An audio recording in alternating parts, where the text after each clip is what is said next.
के दोनों जोरदार बोलो मेरे साथ, गोगा जी महाराज की, जोर से, गोगा जी महाराज की। यहाँ इंफ्रास्ट्रक्चर को संभालने वाले और उसका रिकॉर्ड बनाने वाले, इस देश के अंदर पूरे कश्मीर से लेकर कन्याकुमारी तक नाम कमाने वाले ऐसे हमारे आदरणीय केंद्रीय मंत्री श्री नितिन गडकरी जी, जोर से तालियों के साथ। ये जो आपका बना हुआ है सब पूरे इलाके के अंदर आपको सबको मालूम है कि ये उसके कर्ता धर्ता हैं। उसके लिए मैं उनको सबको आपकी ओर से सबसे धन्यवाद देना चाहती हूँ। भाजपा के प्रदेश अध्यक्ष श्री सीपी जोशी जी, नेता प्रतिपक्ष राजेंद्र जी राठौड़, हमारे उप नेता प्रतिपक्ष के श्री सतीश पूनिया जी, हमारे भाई और अच्छा काम करने वाले, साथ चलने वाले सांसद श्री राहुल जी कस्वा, निहाल जी मेघवाल, सुमेधानंद जी आदरणीय हमारे, और बालकानंद जी, नरेंद्र जी खींचड़, और यात्रा के संयोजक सीआर साहब, हमारे साथ हाउस में जो विधायक बंधु गुरदीप शापणी जी, धर्मेंद्र मोची जी, अभिषेक महर्षि जी, बिहारी जी, संतोष बावरी जी, मंजीत चौधरी जी, सुमित गोदारा जी और राम प्रताप कासनिया जी, पूर्व मंत्री जो अभी पार्टी में वापस आए हैं, डॉक्टर सुभाष मेरिया जी और डॉक्टर राम प्रताप जी, हमारे साथ में इस क्षेत्र के दोनों पूर्व विधायक जिन्होंने कोई भी काम में कोई कोर कसर नहीं छोड़ी और हमारे दाएं और बाएं रहे हमेशा, श्री अभिषेक मटोरिया और श्री संजीव बेनीवाल जी।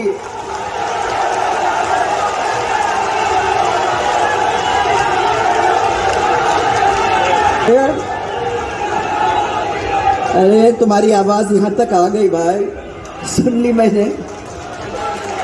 सभी मंच के ऊपर उपस्थित पूर्व सांसद और मेरा बहुत बहुत प्रणाम। सब भाइयों, गोगा जी की इस पवित्र भूमि पे हम लोग सब खड़े हैं। आप सरकार ने इतने बड़े काम के ऊपर ध्यान न देते हुए, जैसे था जब सरकार गई वैसे ही आज उसको छोड़ के रखा है। इस अवसर पर मैं आपको याद दिलाना चाहती हूं कि गोगा जी के सामने 36 के 36 कौम आके ढोक दे के जाते हैं। उनके सामने सब धर्म, सब जाति एक हैं और वो सबके दुख को हरने का काम करते हैं। यह है गोगा जी का महत्व, और उनके दर्शन करने में हम लोग अपने सब दुख और दर्द छोड़ के चले जाते हैं। आज इसी अवसर पर मैं आदरणीय गडकरी जी, हमारे माननीय केंद्रीय सड़क और परिवहन मंत्री श्री नितिन गडकरी जी को यहाँ आप सबकी ओर से स्वागत करना चाहती हूँ, बहुत बहुत जोरदार तरीके से स्वागत करना चाहती हूँ। इन्होंने देश के अंदर तेजी से सड़क बनाई है और उनसे ये कहा, उनके बारे में आजकल ये कहा जाता है कि ये थकते नहीं है, ये एक विकास पुरुष के नाम से जाने जाते हैं। और हमने तो खुद के 5 साल में देखा है, उनके नेतृत्व में हमारे सड़क का नेटवर्क ऑलमोस्ट, इसको बोलते हैं 60% दुनिया के में अमेरिका के बाद दूसरा स्थान पर पहुंच गया है। कितनी बड़ी बात है। और मैं आपको यह भी कहना चाहती हूं कि इनके साथ साथ आज आपके 2024 के अंदर राष्ट्रीय राजमार्ग के निर्माण में राजस्थान 8वें स्थान पर था, परंतु इनकी वजह से राजस्थान पहले स्थान पर आज आके रह गया। उनको मैं धन्यवाद देना चाहती हूँ। उन्होंने कभी नाई नहीं किया, मांगा तो दिया, नहीं मांगा तो भी दिया। एक ऐसे मंत्री है वो। और योजना है, हमने गई थी उनके पास, डॉक्टर राम प्रताप जी थे मंत्री उस समय, उनको लेके गई थी, राहुल जी को लेके गई थी, सांसद थे, और तीनों जन हम लोग जब गए थे तो उन्होंने मेरे को ये कहा था कि जो 7 सिंचाई की योजना है, पेयजल की योजना है, चाहे हरियाणा के साथ हो, यूपी के साथ हो, जो भी प्रॉब्लम्स हैं उनको बैठ कर हम लोग सॉल्व कर देंगे। और बहुत हद तक उन्होंने उसको सॉल्व करने का काम भी किया था। मैं आपको फिर से उसके लिए धन्यवाद देना चाहती हूँ। इसीलिए ऐसे मंत्री के लिए तो मैं समझती हूँ तालिका में जोर जोर से ताली बजाकर उनका स्वागत करना मैं समझती हूँ कि बहुत बड़ी बात है। पर हमारे यहाँ भाई साहब, मैं आपका ध्यान आकर्षित करना चाहूंगी, हमारे यहाँ बहुत सारी और भी मुसीबतें हैं। यहाँ के लोग पूरे देश का पेट भरने में सहायता देते हैं और प्रधानमंत्री जी ने जो बड़े बड़े काम किए हैं, जैसे किसान सम्मान निधि की योजना, प्रतिवर्ष 6,000 रुपए सबके बैंक अकाउंट में डालने का काम, उन्होंने विभिन्न योजनाओं के साथ किसान की आय को दुगुनी बनाने का काम करने की कोशिश की है। एक तो मोदी जी एक तरफ और दूसरी तरफ उन्होंने जो मान रखा है वो दूसरी तरफ अशोक गहलोत, जिन्होंने और जिनके राज्य में कितने सारे किसानों ने अब आत्महत्या कर दी है वो आप लोग सबको मालूम है। मैं आपको ये बताना चाहूंगी कि करीबन 4 दर्जन ऐसे लोग हैं जिनने इनकी वजह से और इनकी स्कीम्स की वजह से, नाकामयाबी की वजह से एक अपनी जिंदगी को खो बैठे। हनुमानगढ़ जिले के अंदर एक किसान था सुरजाराम, बैंक का लोन था, बैंक का कर्जा पूरा नहीं कर सका। हमको वादा किया गया था जब कांग्रेस सरकार आई थी, उन्होंने ये कह दिया था कि 10 दिन के अंदर, और गिने थे उंगली के ऊपर, याद है आपको सबको, उंगली पे गिन के कहा था कि 10 दिन के अंदर सब कर्जे, जो भी कर्जे हैं वो सब माफ करने का काम हम करेंगे। आज 4.5 साल, कुछ दिनों के अंदर पूरे 5 साल आपके हो जाएंगे, एक भी कर्जा अभी तक माफ नहीं हुआ है और इसलिए इतने सैकड़ों लोग अपने आत्महत्या करके रह गए। किसानों की भूमि कुर्क कर दी है, करीबन 19,000 ऐसे किसान हैं जिनकी भूमि कुर्क हुई है। और हनुमानगढ़ की बात अगर हम करें तो करीबन 1900 ऐसे किसान हैं जिनकी भूमि चली गई।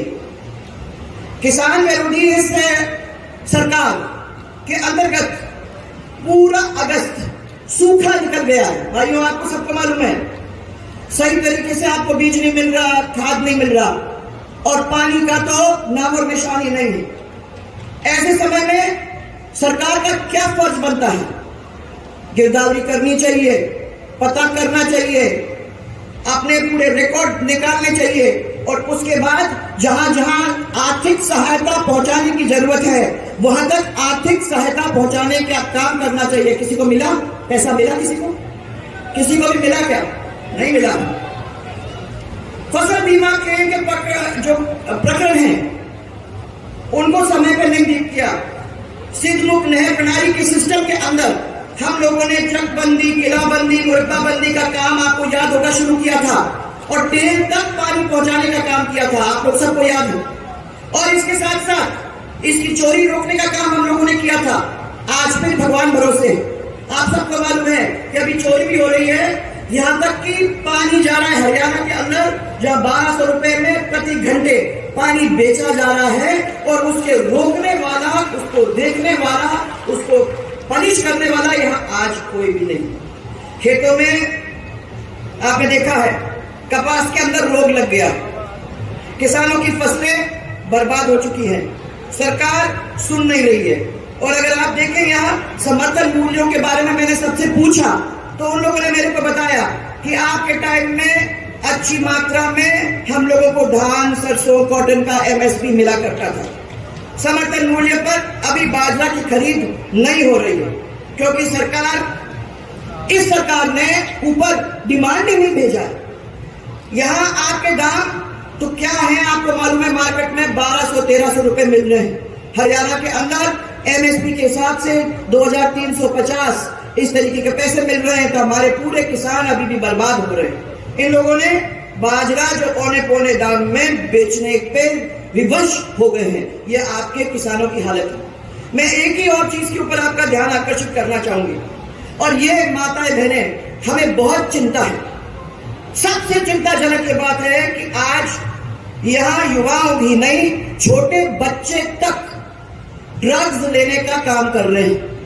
आप देख लीजिए, चाहे वो हेरोइन हो, चाहे वो चिट्टा, शायद वो चिट्टा बोलते हैं, चिट्टा हो, वो ले लेके अपने बच्चे अपनी जिंदगी बर्बाद करने पर तुले हुए हैं। और जो बाकी बचे कुचे हैं वो पेपर लीक की वजह से आत्महत्या के ऊपर कगार पे आके खड़े हुए हैं।